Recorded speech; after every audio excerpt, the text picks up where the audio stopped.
expertos en la última, porque hay algo que es muy importante y es la organización. Hoy las propuestas que se hacen son propuestas para uno, dos. uno de los grandes problemas que estamos pensando. ¿Por qué tenemos ese problema? Porque no hay por ejemplo, del Instituto Nacional Electoral. Quienes me siguen lo saben, lo he comentado y lo seguiré diciendo. El Instituto Nacional Electoral cree que los mexicanos en el exterior no quieren votar. Eso es lo que cree. ¿Por qué lo cree? Porque en las participaciones no votan más de 100,000 personas.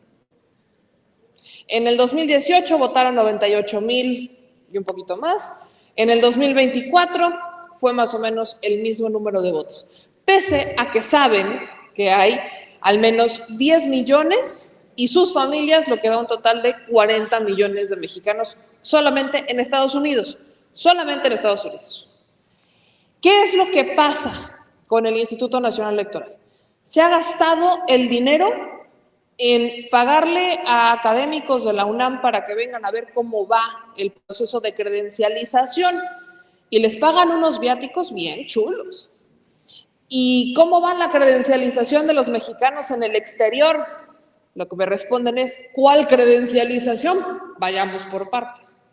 Ahí entra otro factor, consulados, porque en la fórmula de credencializar está el consulado que facilita las instalaciones y el Instituto Nacional Electoral, que es el responsable del trámite. Ustedes no tendrían por qué pagar por una credencial para votar. Con lo que mandan de remesas, no tendrían por qué pagar por ella. Pero, ¿a qué voy con ello? El INE cree que no quieren votar porque no ve que salen a votar. ¿Qué pasó en la última elección? 2024, que por primera vez se dispuso el instituto a habilitar el voto presencial. No estaban listos. ¿Por qué? Porque creen, mas no saben. Ese es el gran problema.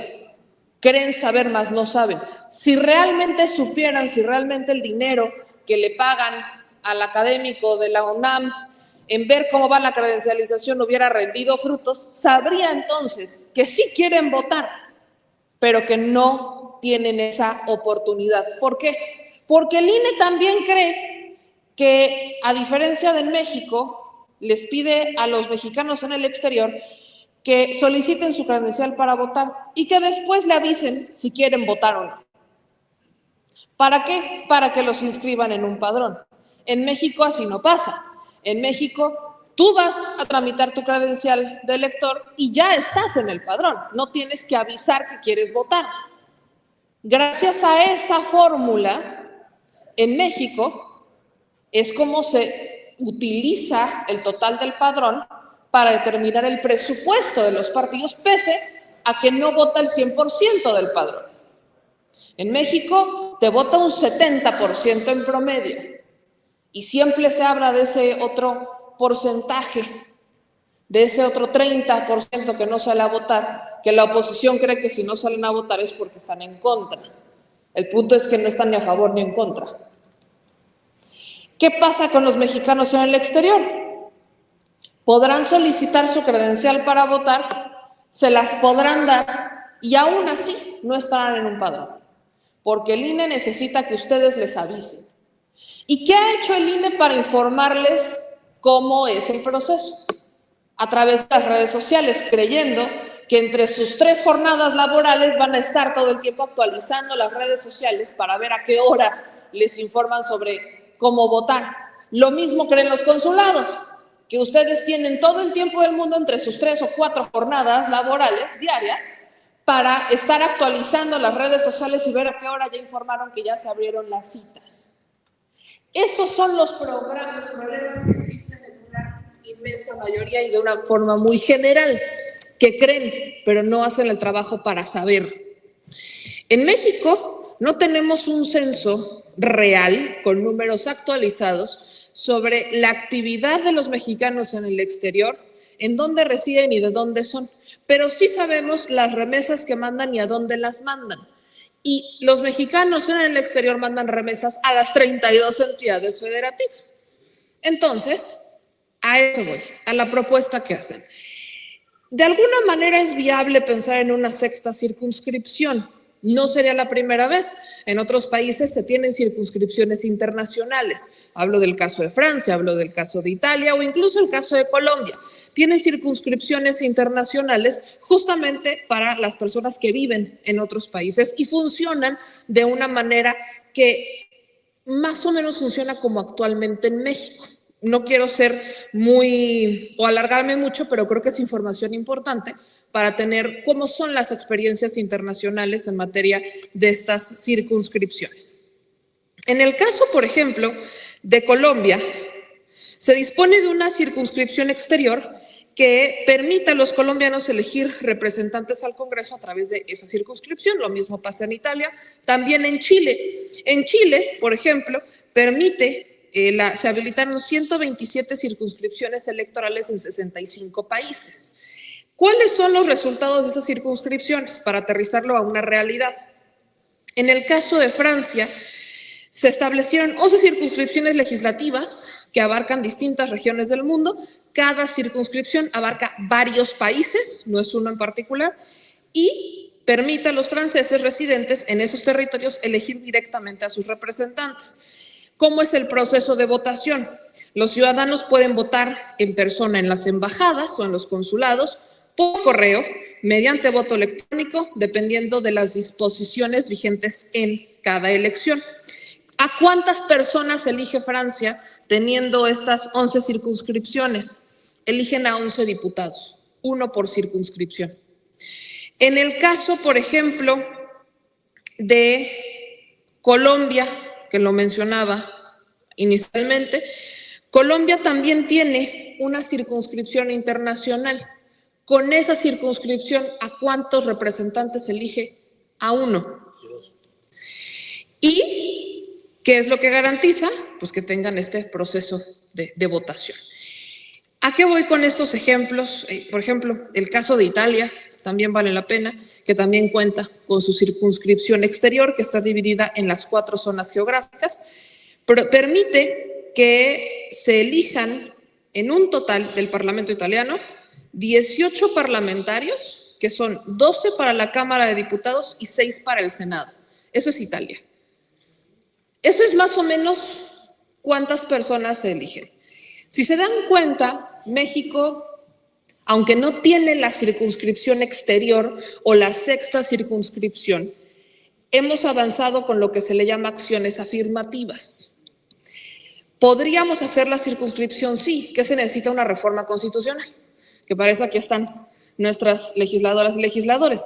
Para abrir una circunscripción internacional necesitas una reforma constitucional. Ya sabemos el proceso de reformas constitucionales, se tiene que aprobar por mayorías y después en las entidades federativas. Pero aquí es cuántas personas vamos a elegir a través de esa circunscripción. Y vienen varios retos logísticos. No solamente es abrir la circunscripción por abrirla, es cómo vamos a resolver esos retos que tenemos en este momento, que con o sin circunscripción siguen existiendo, que empiezan desde el INE y los consulados. INE, consulados y luego participación. Queremos representantes migrantes. Muy bien. ¿Cómo los vamos a elegir? Lo he planteado varias veces. Hay un diputado migrante por la Ciudad de México que cada que lo menciono me dicen que no saben ni cómo llegó. Esa es la pregunta que yo tengo, es del PAN. Pregúntenme cómo llegó, no sé, la pregunta es para ustedes, ¿cómo es que está ahí? No lo conocen, pero llegó. ¿Qué problema tenemos con esa figura?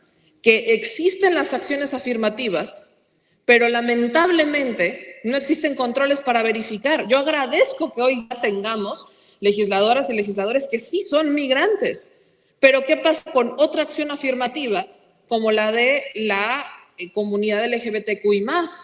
Tuvimos hombres, presidentes municipales, que en un intento de reelegirse y sus municipios les tocaba mujer, se autopercibieron mujeres para quedar en esa posición otra vez como presidentes municipales.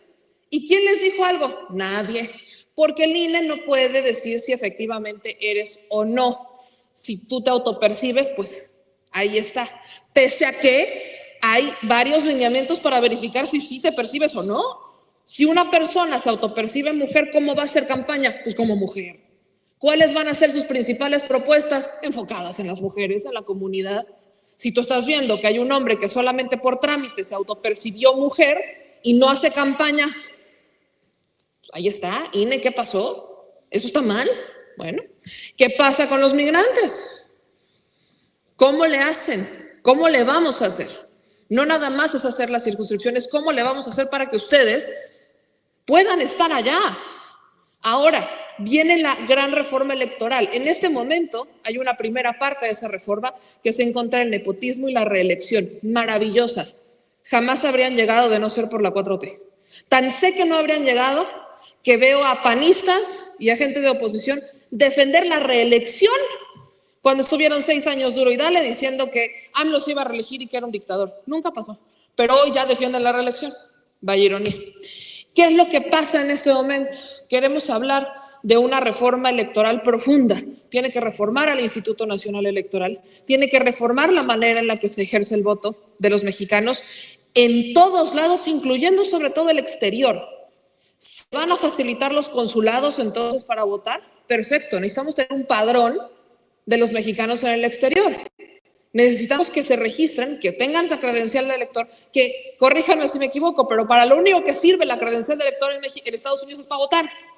No les sirve para identificarse como a nosotros en México sí. No tendría sentido, cierto o falso, que el INE, si ustedes solicitan la credencial para votar, encima les pida que se registren para ver si quieren votar. Se entiende de origen que si solicitan la credencial para votar es porque quieren votar, no nada más porque la quieren encuadrar y tener enmarcada en su casa. Entonces, ahí viene una reforma al Instituto Nacional Electoral profunda, en donde si vamos a destinar recursos para credencialización, no sea para mandar a académicos a ver cómo va, sino para que vengan en una campaña permanente a dar credenciales para votar. Que se traigan la impresora, que se traigan las cosas aquí, que vengan y hagan el trámite en una campaña permanente. Y esa campaña permanente que va a permitir tener un registro de en dónde están, quiénes son, de dónde son, en dónde viven, y que ya lo único que ustedes decidan es cómo quieren votar. Si lo van a hacer a través de correo, si lo van a hacer por internet, o si van a ir a votar. En vez de que tengamos 3 pasos, porque son 3 pasos, solicitar la credencial, esperarte 10 años a que te la den, cuando ya la tienes, ver que esté vigente. Después, pedir que quieres votar y decir cómo lo quieres hacer. 3 pasos. 3. Simplifiquémoslo en 1. Máximo 2. Te doy la credencial, estás en el padrón. Solo dime cómo quieres votar. Para saber si te mando la boleta, si va a ser a través de internet y te habilito la carta. Si no vamos a entrar, pues que salga el cónsul. Esa es una muy buena propuesta. ¿Cuántos cónsules lo han hecho? Si en este momento tuviéramos efectos especiales, se escucharía algo así como... Hay otra cosa que se le propuso, por ejemplo, a la Secretaría de Gobernación, y es que en los consulados pongan las mañaneras. De verdad, algo bien sencillo. Que pongan las mañaneras en los consulados y en las embajadas. ¿Para qué? Pues para que se enteren primero en tiempo real de lo que está diciendo la presidenta de México y lo que se está denunciando en las mañaneras, como lo hacen los y las funcionarias en México. Porque esto es cierto. En las mañaneras tienes a los encargados de prensa de las secretarías al pendiente de la mañanera, y si no es así, a los titulares, porque están pendientes de qué se denunció en la conferencia, porque ya saben que se los van a pedir, porque ya saben que el equipo de presidencia les va a escribir qué pasó con esto. Entonces, están pendientes. Eso se podría hacer también en los consulados, claro. Tenemos la red consular más grande, por ende, más robusta, más conflictiva. Esos son los primeros problemas que hay que resolver. Pero recuerden, tienen la Secretaría de Mexicanos en el Exterior, y también Morena tiene que fortalecer sus procesos internos. De hecho, todos los partidos tendrían que hacerlo. Terminan postulando migrantes que no conocen ustedes y terminan siendo diputados, y seguimos aquí preguntándonos quiénes son y cómo están, pero todos los partidos deberían de tener un proceso interno de selección. de candidaturas migrantes. No nada más por dedazo, o porque es mi amigo y lo conozco y vive en Houston, entonces por eso sí es candidato. O sea, tendrían que tener estos procesos que cada partido de milite cuatro no quieren que sean. Morena tiene muy clara esa ruta, pero vienen esos productos logísticos. La organización es indispensable. Vuelvo a hacer esa pregunta. Queremos más de 100 lugares de representación. ¿Cómo van a decidir? Porque esa no es decisión nuestra. ¿Cómo van a decidir ustedes quiénes son esas 100 personas? ¿De dónde van a salir esas 100 personas? Si no hay organización, si no hay unidad entre la comunidad, pese a las diferencias, posturas y demás, ¿cómo le van a hacer para elegir 100 personas? Ese es otro reto logístico que tiene que estar sobre la mesa, porque los del INE y los del voto sabemos con claridad para dónde se pueden ir resolviendo. No solamente es voluntad, también es organización. Hay que alzar la mano también, decir yo quiero ser, muy bien, ¿quieres ser? ¿Cómo le vas a hacer? Vamos a tocar puertas, vamos a, no solamente a través de las redes sociales son maravillosas, pero las estructuras y las elecciones se ganan en la calle. La gente en las redes sociales aplicamos la máxima de los votos no votan, pero bien que enchonchan las publicaciones. ¿Qué necesitamos? ¿Dónde está esa organización popular de decir, oigan, yo soy, ¿dónde estás? Es algo que aquí se hace en los restaurantes, en los comercios, entre las comunidades, entre los vecinos, en las plazas. Esa organización es la que se necesita ver, porque las revoluciones no se ganan pidiendo por favor, se conquistan las victorias y donde empiezan las calles. Y dicho eso, vamos a hacer preguntas, ¿no?